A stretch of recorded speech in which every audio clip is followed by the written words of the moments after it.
In case you missed it, Optimal Blue has announced the dates for its 2026 summit. Join us February 23rd to 25th at Talking Stick Resort and Conference Center in Scottsdale, Arizona, for a client-exclusive event packed with strategic insight and innovation. Attendees will gain early access to Optimal Blue's latest generative AI and automation tools, dive into expert-led sessions on pricing, compliance, and more, and experience hands-on demos of new capabilities.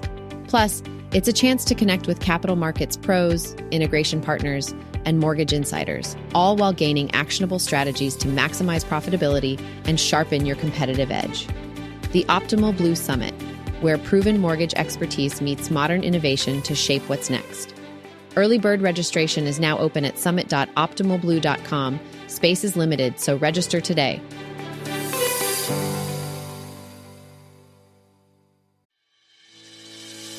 Welcome to Market Advantage, the monthly podcast from Optimal Blue.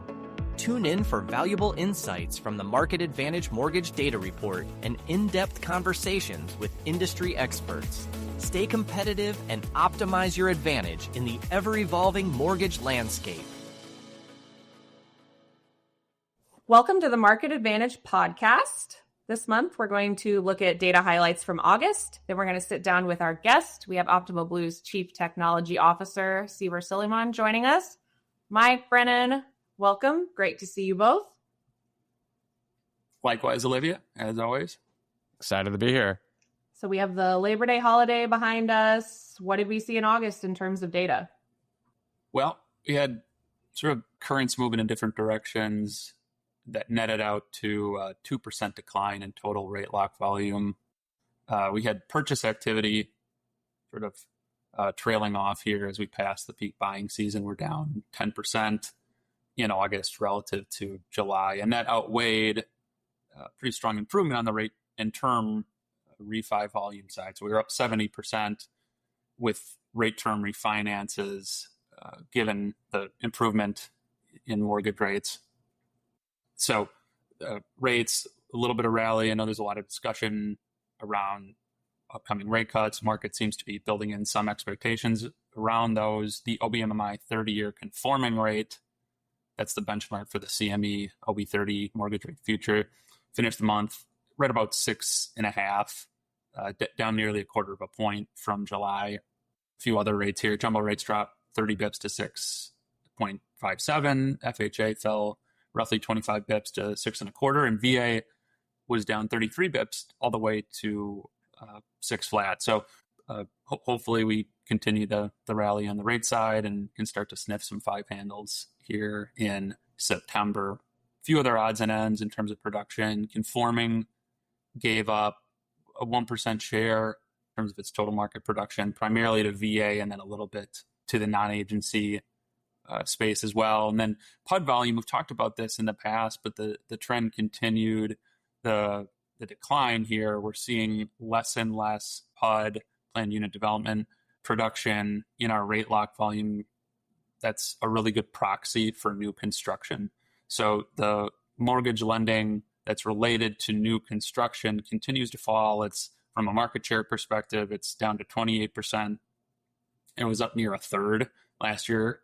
So at the same time last year, so we're down from roughly a third of production to starting to creep towards a quarter of production being related to new construction. So I do think that that's probably telling us something about what's going on in the builder community, maybe availability of some of the homes, the lock-in effect may be starting to loosen a little bit. So more of the inventory that's available for sale starting to come from existing homes versus new construction.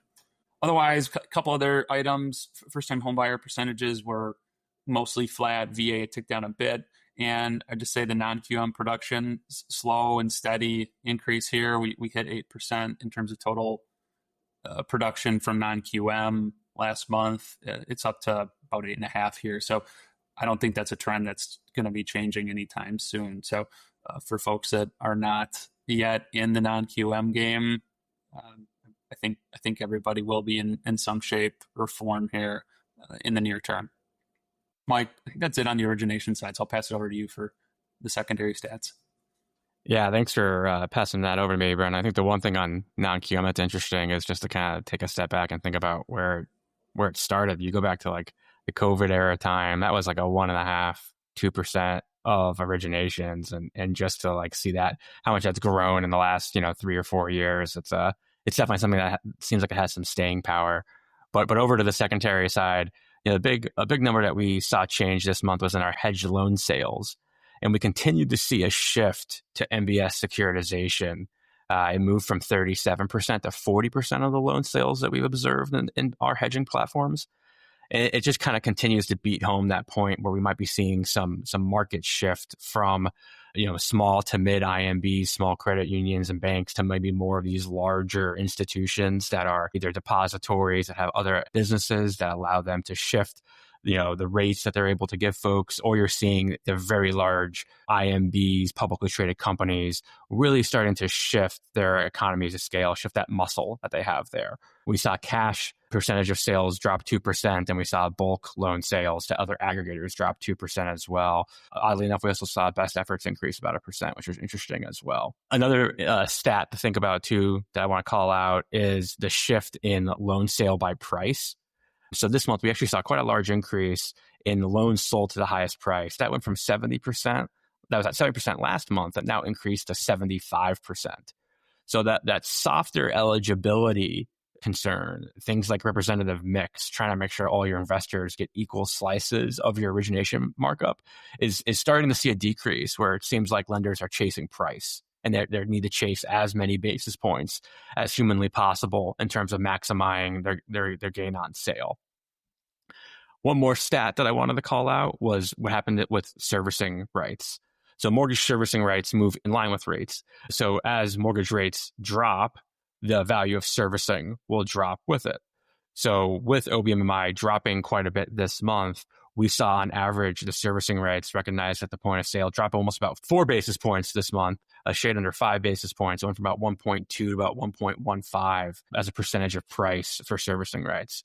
On average, OBMMI was down somewhere between 14 and 15 basis points this month. When you look over the course of the month, we know we ended about 1/4 point down. But over that period of time, we saw the servicing rights drop about 5 basis points in value. And that's coming out of people's margin, right? The value of servicing is a lever that folks can pull from a profitability standpoint in their margin. An interesting thing also on this point is we saw the primary secondary spread widen this month. So what that means is, lenders, as rates drop, they're unsure how long they're going to drop, and they're unsure if they have the capacity to handle more origination. So they'll widen that profit margin. So what that means is that even though it dropped 5 basis points, the average servicing value, we may see it drop more as that primary secondary spread tightens if we're in this rate environment for a prolonged period of time, which would be an interesting thing to kind of track there. Great. Thanks, guys. So I think it would be a good moment to talk stats of the month. Anything stand out to either one of you that you want to share? An interesting stat that I wanted to call out was the share of loans eligible for a spec pay-up. This is not something that we are tracking just yet in the Market Advantage. Consider this our trial balloon.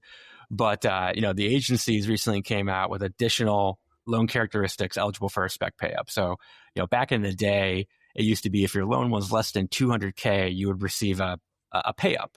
And the idea there is that it takes a lot of rate move for those loans with low loan amounts to actually refi, because the payment savings, typically don't outweigh the closing costs, right? You're not going to pay 10, 15K of closing costs if you're only saving $50 a month in payment, right? It just takes too long to make that investment work. But as we've seen home price appreciation and inflation go up, we've seen investors and buyers of mortgage-backed securities go higher and higher, looking for that call protection, they call it. And recently, Fannie and Freddie both released a $325 and a $350K spec pay-up. And so the average loan amount that we see in OB is somewhere in that $380 percentage. So one of the things I wanted to look at was if you looked at loans eligible for a low balance pay-up, if you looked at things that are also inherently have some call protection. There are certain states that have, refi taxes. There are certain credit stories, such as lower FICO bands, that people think have some type of, call protection from a prepayment standpoint. There's also, agency programs like Home Ready, Home Possible, Mission Score that also get spec pay-ups because of this call protection that they're looking for, right? The idea that you need to have loans that won't prepay as fast as you think. And so when we looked across the population of loans across, our hedging clients, it was actually quite astonishing how much of the population of loans is eligible for some type of spec pay up. It was at just a little under 70% last month of loans that were eligible for a specified pay up. Now, the vast majority of that came from loans less than 350K. About 55% of loans are actually less than 350K from a loan amount that we see in our hedging system. So all those loans are eligible for some type of pay up from an investor. And then you see things such as investments in second homes, right? A lot of folks think that those loans have punitive LLPAs, and we see some people pay up for them. You see FICOs less than 700. You see Mission Score, Home Ready, Home Possible kind of make up that balance. But I think it's an interesting thing to track to see how much of the loans eligible in the secondary market to be sold actually are not going to be delivered into a TBA and potentially delivered into a spec pool instead. That's an interesting trend for us to watch, especially when it comes in regard to hedging instruments, because it could call into question the sanctity of the TBA as that hedge that everyone uses from a risk management perspective. Yeah, that's an interesting one, and one we probably will, want to start tracking a little bit more closely on the Market Advantage and our reporting here. That I've actually got two stats of the month here, if you'll indulge me. So one maybe more related to what we're talking about here. On the refinance side, although we were up 70% month over month here in August, we were actually down 10% year over year. So it seems like forever ago, but we were at a kind of like low sixes in terms of rates in the fall of 24. And so we're actually down year over year. And September was a really strong month for refinances last year. And I think we were about an eighth of a rate or an eighth of a point up where we were in August of last year, and about down 10%. So it gives us some amount of sort of ability to look into the crystal ball and say, well, if we pick up another eighth, it's probably going to be another 10% plus pickup, especially given the additional production that's occurred between now and this time last year, and the additional folks who are going to be in the money here. So definitely some more optimism if rate trends continue along this path. And then the other bonus to the bonus stat, which I can't help myself here, Vince Lombardi picture behind me, Reggie White and one other player are the only two defensive ends in NFL history to have 12 or more sacks in their first 4 years playing in the NFL. The other individual is the recently acquired by the Green Bay Packers, Micah Parsons. So I'll leave you both with that. And we're very excited for the start of the NFL season here. Brennan, did you know that stat from memory, or did you look that up? I have to ask. Any Packer stats like that, they're not in my memory, they're in my soul, Olivia. Fair enough. Yeah, as a Penn State guy, I'm rooting for you. Micah Parsons is a beast, and Nittany Lions are number 2 in the country. So we could both be happy, Brennan. All right. Thanks, guys. Okay, it's time to welcome this month's guest. I'm so excited. We have our Chief Technology Officer, Seever Sulaiman, joining us. Seever, welcome to the Market Advantage. Thank you. Thank you for having me. Yeah, so we wanted to have you today because you just gave a really interesting presentation at Housing Wire's AI Summit, and your topic was how to measure and maximize ROI on your AI investments. So you're certainly one of our AI experts here at Optimal Blue, and I thought your content was so good. I had the pleasure of being in the audience, seeing it in real time, kind of wanted to dig a little deeper on some of the concepts you presented. So to kind of kick off, one thing that I thought was really interesting and that I could tell really resonated and got the audience thinking too was this concept of the AI hype cycle. Can you explain what that is for the audience? Yeah, certainly. So that's actually a study chart that was drawn by Gartner, and it was specific to using Gen AI for coding assistant. But I believe it applies to just using generative AI in general, not just for coding assistant. And the way they described it is kind of a 2 dimensions, right? Time and expectation. So at the beginning of what they call an innovation trigger, where the company or any company would say, okay, this generative AI, let's go implemented, right? So there was no expectation. And this happened to us, Optimal Blue, in October 2023.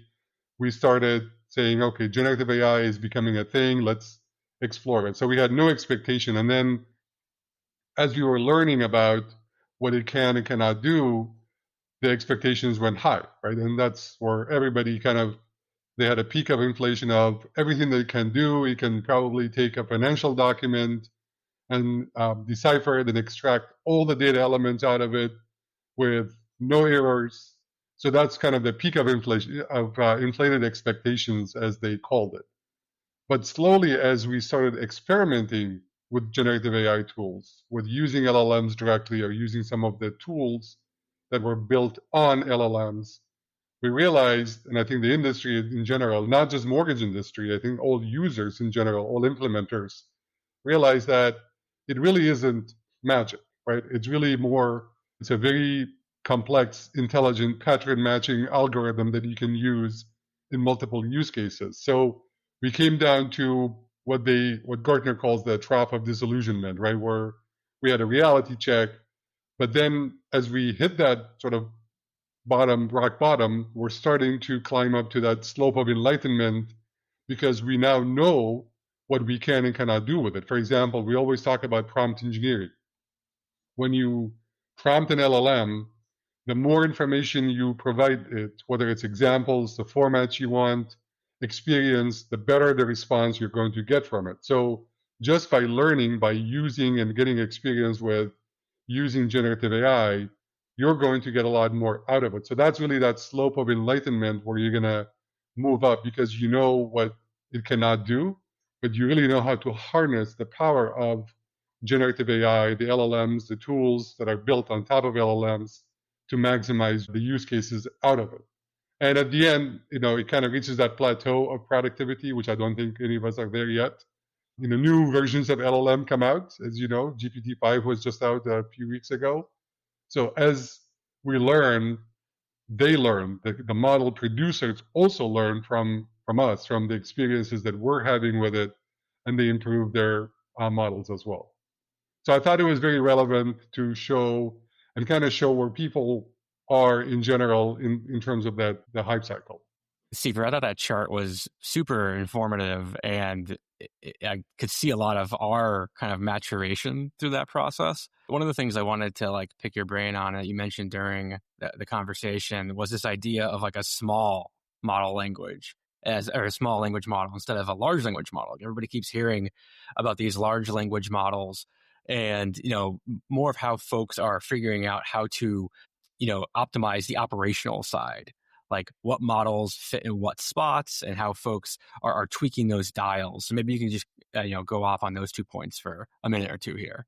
Yeah, no, absolutely. I think what the context of that discussion was around ROI, right? The return on investment or return on intelligence. And how do you maximize your return? One way is to sort of minimize your investment, right? And the idea was you have to look at your use case for generative AI.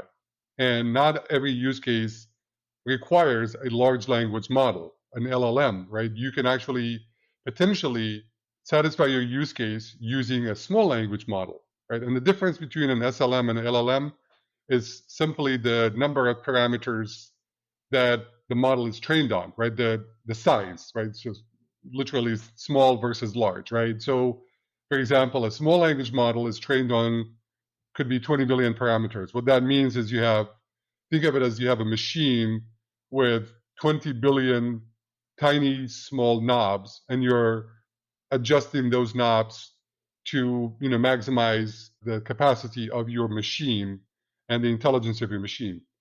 Compare that to 1 trillion, right, for a GPT-4, which is a large language model. So there's no doubt that SLM is not going to be as complex, it's not going to be as accurate or as powerful as an SLM, but the small language model gives you a lot of benefits. One is a lot faster because the processing will be faster. It's trained on smaller. The size of the static model is much smaller, has fewer parameters, and it can also run on a much smaller machine. So you can actually host it on your own cloud environment. You can even host it on a laptop, on a beefy laptop, and it doesn't require the sort of large 200 GPUs that a GPT-4 was trained on. The only difference really is just in the capacity, right, or in the accuracy and the ability to process very large documents or very large information. For example, you could have a 20-page financial document that you want to feed to an LLM. You may not get the same result from an SLM. And I'll give you an example. I was reading last week about 5.3, for example. 5.3 is a Microsoft SLM. They went through 5.1, 5.2, and now 5.3. And 5.3 is used there's a use case for agriculture.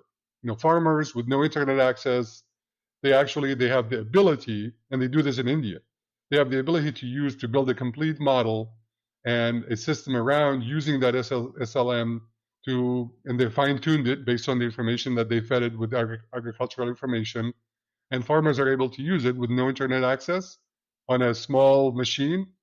So it has its own use cases. It satisfies that use case. It may not be enough for a complex product like Ask Obi, but it certainly is good enough for a simpler use case that you just need language understanding or processing simple prompts or simple documents. Yeah, so it basically comes down to the scale of the ask and the data digested, right? So if it's a very down the middle thing, with not a lot of data, you could have some savings from a cost perspective on using an SLM versus an LLM. And any feel for is there a rule of thumb on the cost savings between an SLM or an LLM? Anything you could share on that front? Yeah, I mean, the cost saving it could be significant, right? So if we just talk about the cost of an LLM, for example, right? The cost of an LLM, a large language model like GPT-4 or GPT-5, those you cannot host on your laptop, and I wouldn't recommend that you host it in your own cloud environment because you're going to need a lot of GPUs, right? So you naturally would use the one that is hosted by Microsoft, Azure, or other cloud environments. For those, you pay by token, right? And that token usage, unless you can predict it and you buy a reserved instance, it could get pretty pricey. With an SLM, if you're hosting it yourself, you don't pay anything, right? Because all you pay for is the machine that you're hosting it on. And some of them are open source that you can just bring in. I don't believe there is a license cost for 5.3. You download the model, you host it on your own machine, your cost is virtually zero. While an LLM, you pay for tokens every time you run a prompt, you're paying for that.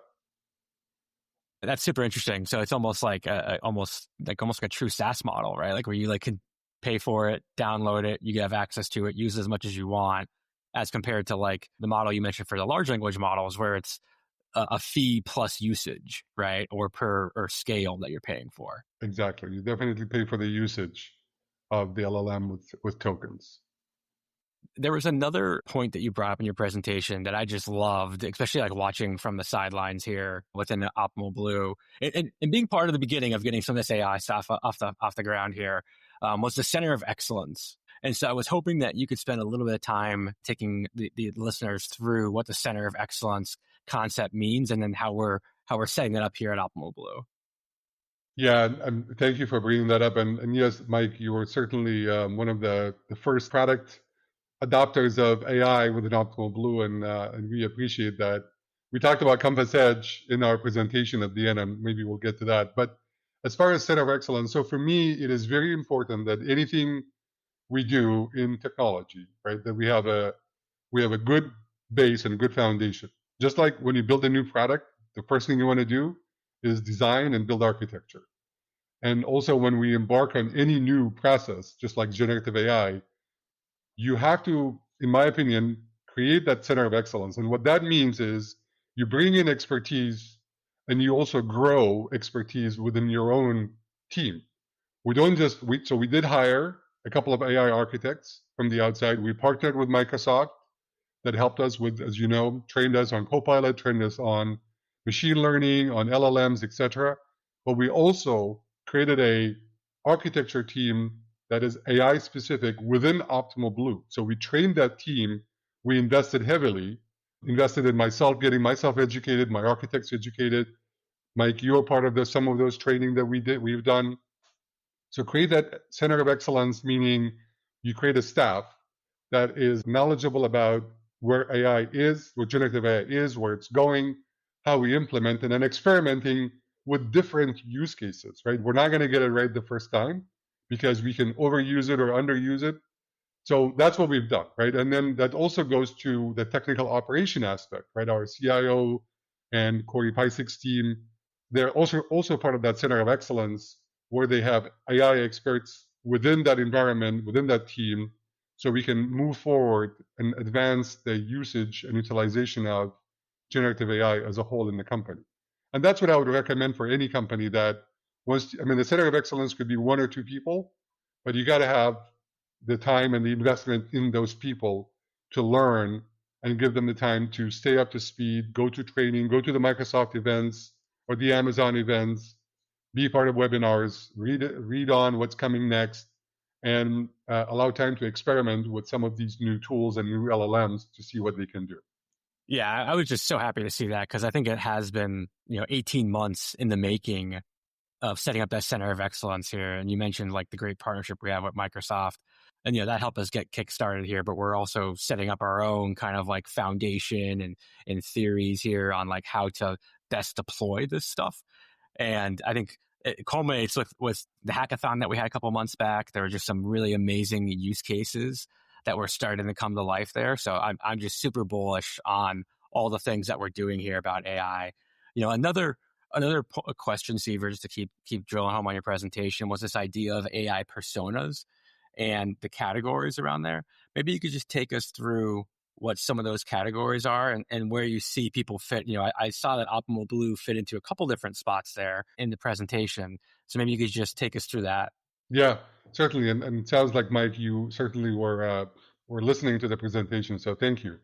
So the way I thought about sort of, presenting ROI, you kind of first have to talk about what is your role as a company in those, and I simplified into kind of 3 layers, right? At the bottom, you have the model producers, right? The people who actually build the models, OpenAI, Google Gemini, Claude with Sonnet, Anthropic, Claude, and Microsoft, of course, we mentioned with SLMs. So that's kind of the model producer. And just on that, I think it's flattering when someone calls me or our colleagues that were at the Housing Wire an AI expert. We really are, right? We're not AI experts. We're not the ones who built the generative AI models. We're becoming experts at using the generative AI models, right? That's really where our expertise come in. I mean, we understand how it was built and what it is good for, but our expertise really is more in the utilization of these tools so they can benefit our products, benefit our teams, and ultimately benefit our clients. But anyway, so and back to the stack of the 3-layer stack. At the bottom, you have model producers, right? And then on the middle tier, you have the implementers. The implementer are those who actually kind of, you think about a low-level, right, implementation of the LLM directly in an application. And that's what Optimal Blue does. Right? We use the LLMs in our Ask Obi, in our Originator Assistant. We use them in Compass Edge Assistants. So we go directly to the LLM, host it in the cloud, right? Because we're not buying 200 GPUs. And that's the implementers. And you have some lenders who also are implementers, right? And you have other technology providers like us that could be also implementers. Clearly, OpenAI themselves implement an LLM in the ChatGPT application. Right? ChatGPT is an application that uses the GPT model. Same with Microsoft Copilot, right? They also use an LLM. And then at the very top of the 3-stack layer is the users, right? The end user. So a mortgage lender who uses Optimal Blue's applications is an indirect user of generative AI LLMs because we implemented it. They're using our products, so they become an end user. And Optimal Blue ourselves, we use Microsoft Office 365 Copilot. So we're an end user of the implementer's application that uses the LLM. And of course, the world, everybody uses ChatGPT or some other form of chat application based on an LLM. So everybody's an end user if you think about it. So, Seever, the crux of your presentation was making sure you're maximizing ROI with the AI you're using. So if I'm an end user, and to your point, we're all end users of AI, but particularly if I'm a mortgage lender using an AI tool and I don't have any idea where to start in terms of measuring my ROI, what would your recommendation be? Certainly. And just on the end user, just a sort of a side note, unrelated to the mortgage business, if you, as all of us, as end users, right, as people sitting at home using ChatGPT or Google Gemini, or, it's now part of Google, how do we maximize our own ROI on using ChatGPT? It's my time spent typing a search. The way I could maximize it is by actually giving it a good prompt, right? Not just use it as a Google search. And you see this, posts on LinkedIn and everywhere else, which is very true that most of us, including myself, were using ChatGPT as a Google search. But that's really not what it's built for. And we're actually costing OpenAI a lot of money, by the way. We don't know that, but every word we type in there, it's costing them money. But the way we would maximize as an end user our own utilization of it is really by using it and giving it prompts that really matter for us so we can get the answers. But back to the sort of the mortgage lenders and mortgage clients, I think the way you would maximize it is first you have to understand what is it that you're looking for, right? What is your use case and what is the best? And I talked about one of the items that sort of as part of your investment is in identifying high impact use cases, right?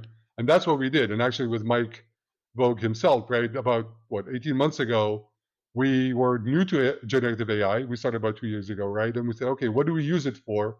So we spent the time, we invested Optimal Blue's time in identifying high impact use cases for generative AI. And the result, the outcome was Compass Edge Assistance, which is, if you saw the presentation at the end, we had a case study with our client, Mutual of Omaha, that can't live without that information anymore. So that's really how you would maximize it, by identifying, number one, high impact use cases. And then the other one is to understand your return, you have to understand your cost, right? So you have to baseline where you are. And that baseline could be in productivity. For example, if I have my development team using GitHub Copilot for productivity, I'm baselining my development velocity today, and I'm going to measure it in 6 months or 3 months or whatever to see what the difference is. Similarly, if you're a mortgage lender and we'll just talk about hedging, right? You baseline the time that you spend per loan, whether it's dollar amount or number of loans, before using, for example, Optimal Blue's Compass Edge Assistance, and after you use them, and you look at how much time it's saving you, that's your return, right? That's how you maximize your return, by identifying your high impact use cases, and of course by utilizing tools that are proven and tested. And you would let providers or vendors like us, whose job is to invest in AI for you, the lender, and trust us to sort of deliver those type of tools for you that maximizes your return on time, right? Whether that time is invested in AI or using our products. Yeah, and just to build off that, especially with the Compass Edge Assistance, we spent time looking at what our desk and then what our clients did monotonously every day. So the write-ups that come out of Compass Edge today that detail the top 5 reasons why your position changed or why you made or lost money, that was a repetitive task that somebody had to do every day. And sometimes it took 5 minutes, but there were those times where it would take 2 hours to figure out the reason why. And then imagine now doing that at scale across the product. It used to be exemplary customer service or what the master user would be able to do. And now it's just baseline product functionality, right? It's an automatic email that comes out every morning that details the whys and hows. And there was a ton of iteration, and I got pretty good at writing these really long prompts that I had to bring them down to manage tokens, etc. But it provided that change from what I would call exemplary service to a baseline product feature changes that give people back time in their day so they could spend it on a strategy, right? You could spend it on figuring out hey, how could I hedge more effectively, or what a different investor mix do I need to use? Do I need to stop using this different cross hedge strategy that's not working? It allowed people more time to spend on these very strategic, kind of deep thinking projects, as opposed to let me knock out 50 items on the to-do list and do that because it's kind of easier, as opposed to spending time on the harder deep thinking problem. Exactly. While we're talking about client benefits and client use cases, actually a question for either one of you. Are there any other interesting use cases you've seen of, ways our clients have been realizing ROI with our AI products? Yeah, I think, for example, we just launched, not just 6 months ago in our summit, our originator assistant, right? And the originator assistant, which is a sort of complex multi-LLM workflow of identifying additional products that a borrower can be eligible for. So the loan officer is looking at our PPA application and they have a loan scenario. The originator assistant is giving them the option of offering additional products and better pricing to the borrower if they improve upon certain parameters and minor small improvements on FICO and maybe putting a little more down payment, $5,000 more in down payment, etc. So that has actually given the loan officers the ability to serve their borrowers in a better way because they get a loan scenario, they get the products, they just do a normal PPE search, a product pricing engine search, but the originator assistant is giving them more options. So when a loan officer is able to satisfy their customers, which is the borrower, and give them more, they're going to get repeat customers. Hopefully, they're going to get word of mouth and get more and more borrowers and be able to generate more loans. Yeah, I love that feature. The one I'm going to call it because we have so many right now is Ask OB. Like, I just think that brings back so much time into people's days, especially at the executive class of people who are typically like in a meeting and they just need that answer right now. Or they need the chart formatted for their PowerPoint that they're working on and it's 8:00 at night and no one's around. It kind of opens up that like anytime, anywhere access to data without having to know SQL queries. I definitely love a SQL query, but like it's not the same for everybody. Not everybody knows that language or understands that, even though ChatGPT makes it really easy. But Ask OB is that perfect like anytime assistant that allows folks to just make those decisions just way faster. Exactly. And Ask OB is, I would say, our probably most complex AI product. And it's not one that we can use in SLM for sure. It uses 9 LLM points where it's an agentic workflow that uses an LLM at multiple points. And because it's so complex, I mean, we basically use our entire data set, right, to be able to answer those questions and identifying intent of the question. So it's very complex. And that's a really good use case for when you would want to invest in a large language model. Perfect. Seever, this feels like a good moment to pose our bonus question to you. So we ask every guest this question to close us out. What is one thing, in your opinion, that you think lenders should be doing in today's market to maximize their profitability? I'm going to answer that question specific to generative AI because there are many ways you can do that especially if you're a lender using Optimal Blue, and of course I'm biased, being with Optimal Blue. But specific to generative AI, I think you have to know where you are in that hype cycle, right? And if you are at the very beginning, you'd have to know that you're going to invest some time and money in training and building that center of excellence.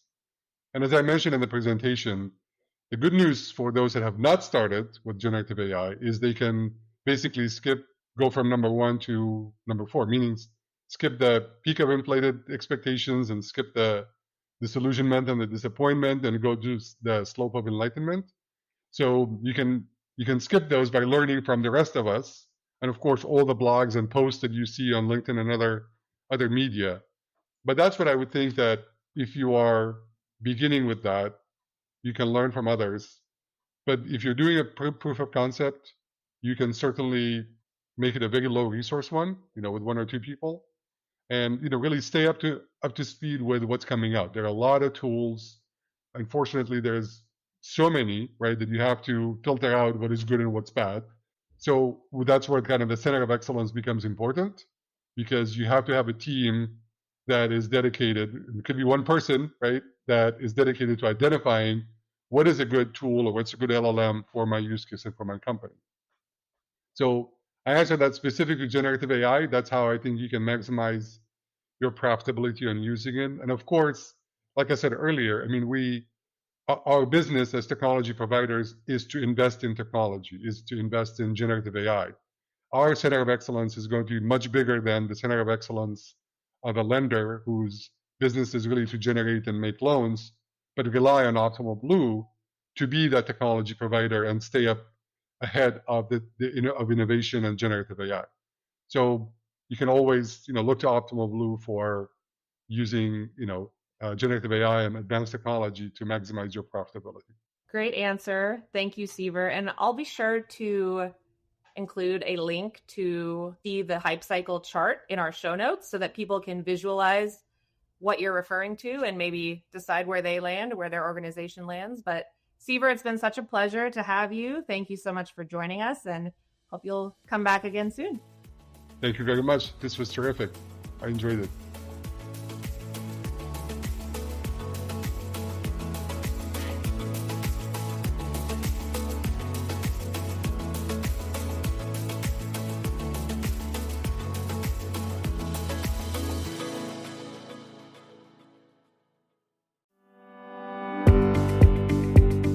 Is your technology vendor selling real solutions or just the idea of them? Too often, companies pitch big returns, offer free trials, and promise seamless automation, only to reveal during implementation that the tech doesn't actually exist. At Optimal Blue, we take a different approach. Our AI-powered automation is already live, already delivering, and already saving lenders real dollars. We show you exactly where the ROI comes from and how it reduces risk. No vague timelines, just proven technology that's working in production today. AI at Optimal Blue isn't just about delivering software. It's about empowering lenders to make smarter decisions, operate more efficiently, and stay ahead of the curve. Built around real capital markets challenges, informed by direct engagement with thousands of clients, and focused on delivering measurable value at no additional cost to clients. While others talk about AI, we're delivering it. Innovation that delivers for your bottom line. Learn more at optimalblue.com.